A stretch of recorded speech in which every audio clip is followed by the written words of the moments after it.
Hey there, this is Shelly with Edgy Gardener, and I have a bed behind me, and it's a, what would you do? Because I have redone it, I have reimagined it year after year, and I just cannot get it right.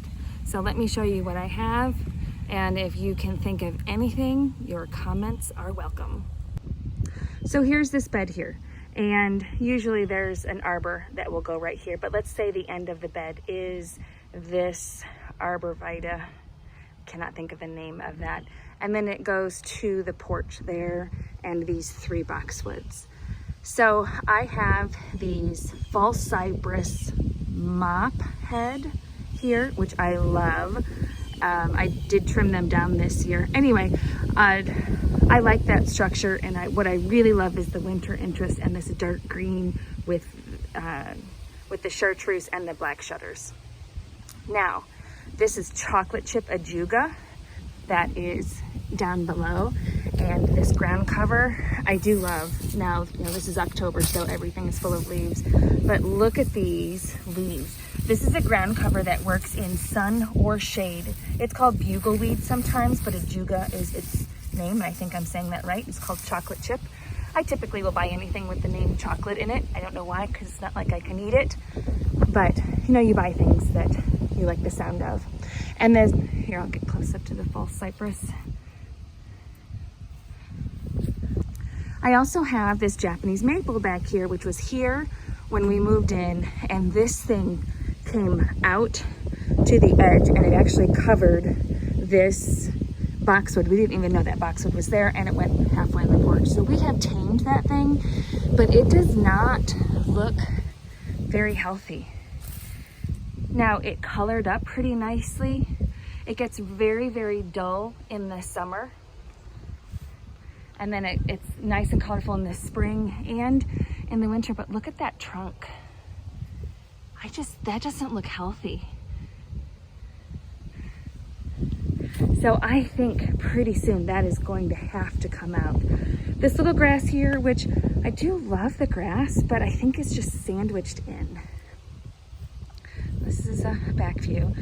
This right here is an Sonia, I'm gonna mess this up, Holbrichty. I'll just put it on the screen, I don't know how to say it.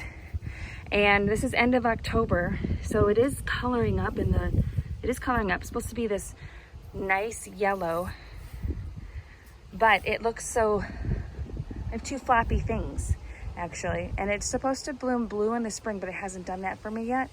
There's a castle wall holly back here, which needs to be moved. I just have not found a home for it, and it looks like it's being eaten. Okay, fine. But let's ignore that because the holly will be gone. Oh, 2 more things. I have a salvia here, which is beautiful purple, and then a daylily, which is called Shelley Surprise. I imported it here from Canada, spent a big buck on that, and got it, and it was the wrong flower. And they went out of business. So, although I'm not a fan of that flower, that plant, it was an expensive lesson learned. So I keep it around for a Shelley Beware plant. Do you guys have those? Beware plants? I bought this and learned a lesson, and if I get rid of it, I'll be afraid that I will forget the lesson that I learned. So this is the bed. So that stays, these 3 stay. I would love the ajuga to stay, and of course the yews will stay.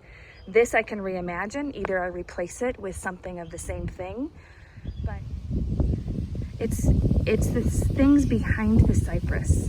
I think what I have on my list right now is some black masquerade, or black masquerade, or midnight masquerade penstemon, because that would be a deep purple leaf with some purple blooms in this spring. But anyway, this is a problem area, so I'm just throwing it out there, and if nothing else, I can stare at it over winter and try to come up with a new plan.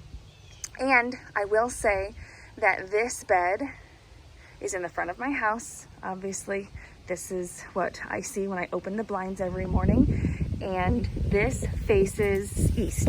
This bed faces east, And so I get all of the morning sun, and just a tiny bit in the afternoon will come from over here. But good, strong morning, early afternoon sun. So if you have any suggestions, I would love your comments, pictures, or anything you can share with me is much appreciated. Thanks.